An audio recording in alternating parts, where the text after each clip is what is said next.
Serving like Christ, he made himself nothing by taking the very nature of a servant. Mindset of humility. Kill the ego. Warns against selfish ambition and vain conceit. Checking the underlying motivation of why we do what we do. The value shift. In focus others above yourselves. Not self-loathing, active observation. Look to the interests of others. Observe the needs, burdens, and joys of those around us. Mindset of humility. Kill the ego. Warns against selfish ambition and vain conceit. Checking the underlying motivation of why we do what we do. The value shift. Value others above yourselves. Not self-loathing, a shift in focus. True humility is not thinking less of yourself, but thinking of self less. Active observation. Like needs, burdens, joys.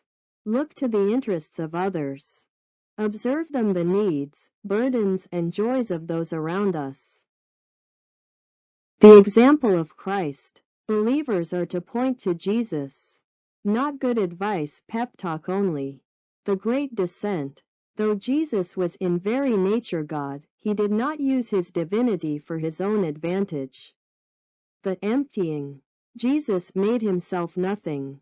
He laid aside his heavenly glory in the independent exercise of his divine attributes to take on the nature of a servant.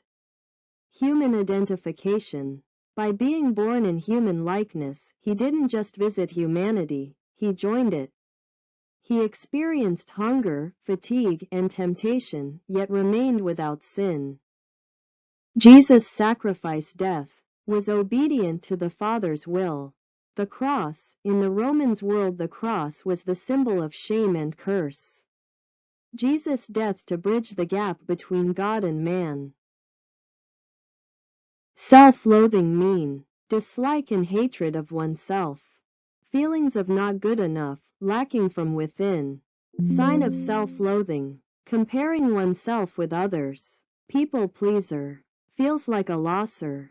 Self-blaming nature, too much apologizing. What caused self-loathing? Childhood torture, faces expectation, social comparisons, self-criticism.